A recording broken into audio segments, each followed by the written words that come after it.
Deixa eu falar. Pode falar, general. Pode falar. Então cala a boca. Brasília, pacata e ordeira. Brasília, desliga essa droga, então. Como repórter da Rádio Planalto, me sinto honrado de dar o empurrão que o general... Deixa eu falar aqui. Olha aqui, garoto. Olha aqui.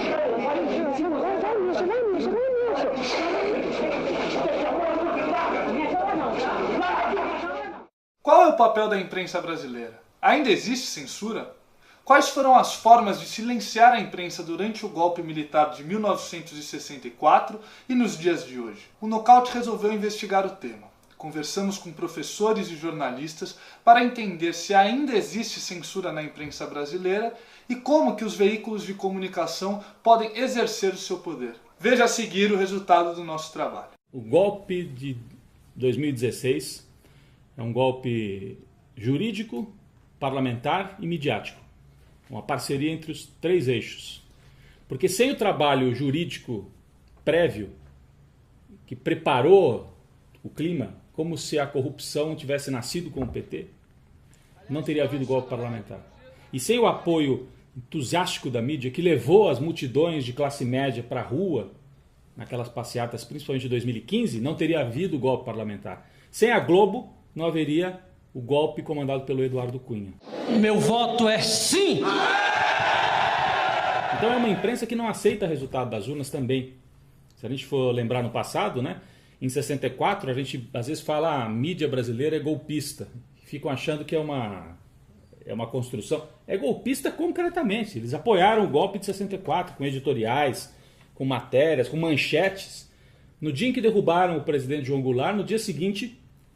Quando derrubaram o presidente João Goulart, no dia seguinte, o Globo estava comemorando. Ressurge a democracia. Como ressurge a democracia? Eles tinham acabado de dar um golpe na democracia. Então a mídia é sócia desse golpismo no Brasil. Porque eu não sei o que está acontecendo. As informações são tão enviesadas, são tão cruzadas, são tão ideologicamente manipuladas, que se eu disser eu acho isso, eu acho aquilo, eu não acho. Eu estou ouvindo o que os outros acham.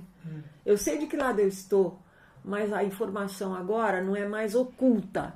Ela é confusa, ela é bombardeio. Em 1964, o regime instaurado, ele criou a censura, tornando, vamos usar como metáfora, um quarto de uma casa. Ele tornou aquele quarto absolutamente escuro, tenebroso, não tinha luz nenhuma. Você não enxergava nada. Era a censura da ditadura militar. A censura hoje é o oposto. Imagina um quarto com todas as paredes pintadas de branco e uma luz ofuscante, que te deixa cego de tanta luz, de tanta informação, de tantas imagens, de tanta coisa projetada, tanta coisa dita, tanta coisa escrita. Você está cego do mesmo jeito. Só que no quarto escuro você sabia que estava cego. Agora no quarto iluminado, você acha que você está enxergando. E isso é muito mais perigoso, porque o cara que acha que sabe tudo, porque viu no Jornal Nacional, porque viu nos jornais, porque leu na internet, ele acha que ele está informado. Ele não sabe que ele é uma besta, que está sendo manipulado, é um imbecil que acredita na reforma da Previdência, na reforma da Trabalhista. Ele não sabe que ele está sendo manipulado. E isso é o maior perigo, porque é um cego que não sabe que é cego. No jornal... se instalou um sujeito jovem e ele se sentava num canto da redação, numa dessas mesas de arquiteto, essas pranchetas, para poder caber a quantidade de laudas que ele lia. Não sei quantos dias, quantas semanas já ele estava censurando, porque ele lia tudo antes do material descer para a oficina.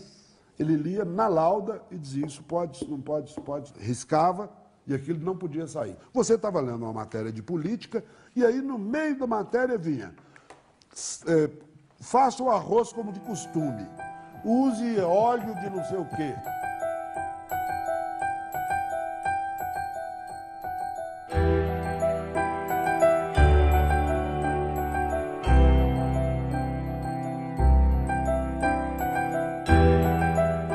Pelo menos na internet a gente tem alguma dissonância, né? Aliás, eu diria que até 2010, 2011, 2012, os blogs progressistas, aqueles que têm um pensamento diferente da grande imprensa, eram dominantes na rede. Só que os setores conservadores perceberam isso e passaram a atuar fortemente na rede também, né? A mídia convencional, ou a velha mídia, os grupos tradicionais de mídia, são hoje os principais fornecedores de conteúdo também para as redes sociais, né? Então, mas pelo menos nas redes sociais você tem a outra voz, tem um espaço para a outra voz se manifestar. Coisa que não acontece na mídia convencional. Abre o jornal O Estado de São Paulo. É uma linha única. Qualquer governo precisa do apoio da mídia. Qualquer governo.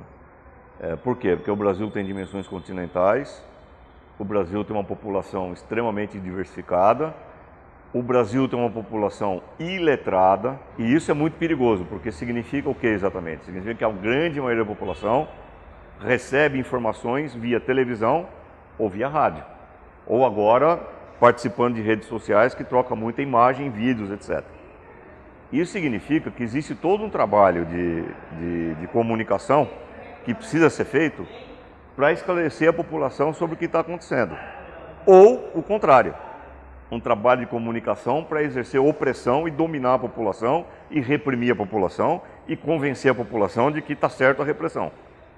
O grande exemplo disso foi, para mim, o maior exemplo mais emblemático disso na história do Brasil, foi a Copa de 70, onde você teve a ditadura militar no auge, nunca se torturou tanto no país, nunca se prendeu tanto, nunca se perseguiu tanto, era o general Médici, mas a Globo transmitiu a Copa do Mundo, em 70, criou aquele hino oficioso brasileiro, 90 milhões em ação para frente, Brasil, não sei o quê, e todo mundo feliz, cantando aquele hino.